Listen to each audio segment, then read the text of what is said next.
Hi, நான் Lakshara. Welcome to my kitchen. கோவிலில் பிரசாதமாக தரக்கூடிய சக்கரை பொங்கலை வீட்டிலையே டேஸ்டியாக குக்கரில் எப்படி செய்கிறதுன்னு பார்க்கலாமா?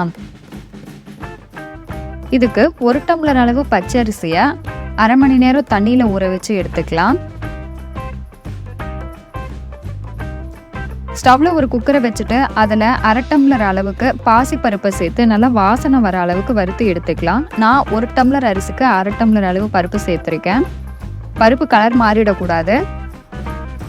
இப்போ இதில் 5 டம்ளர் அளவுக்கு தண்ணியை சேர்த்துக்கலாம். நம்ம ஊறி வச்சுருந்த அரிசியை நல்லா 2-3 தடவை கழுவிட்டு தண்ணியெல்லாம் வடிச்சிட்டு இதில் சேர்த்துக்கலாம்.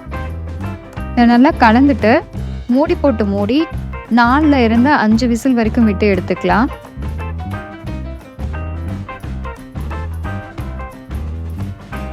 ஸ்டவ்வில் ஒரு பாத்திரத்தை வச்சுட்டு அதில் 1.5 டம்ளர் அளவுக்கு வெல்லத்தை சேர்த்துக்கலாம்.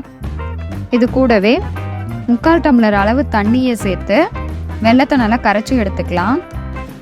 வெல்லம் தண்ணியில் கரைஞ்சா மட்டும் போதும், பாகுபதம் எதுவும் வந்துடக்கூடாது.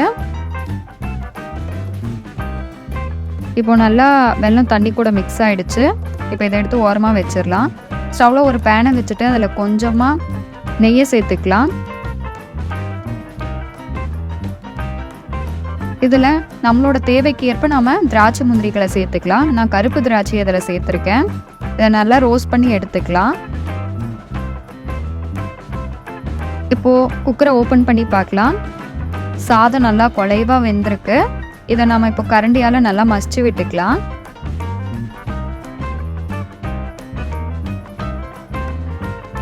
இப்போ இதில் நாம் ரெடி பண்ணி வச்சிருக்கிற வெள்ளைப்பாகை எடுத்து சேர்த்துக்கலாம்.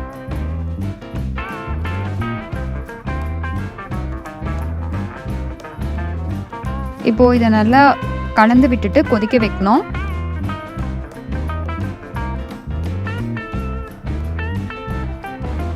இப்போ நல்லா இது கொதி வந்துருச்சு.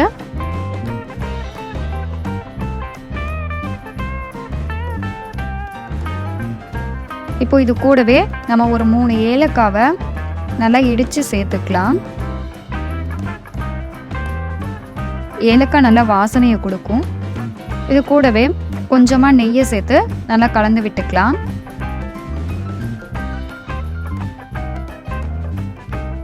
இப்போ இதில் நம்ம வறுத்து ரெடி பண்ணி வச்சுருக்க திராட்சை முந்திரிகளை சேர்த்து நல்லா கலந்துக்கலாம்.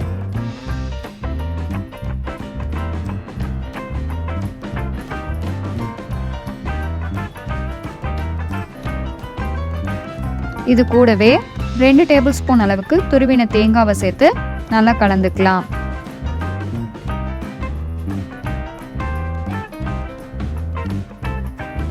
சூப்பரான டேஸ்டியான சக்கரை பொங்கல் ரெடி.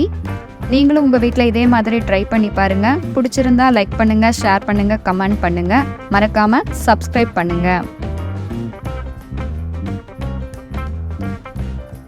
தேங்க்யூ.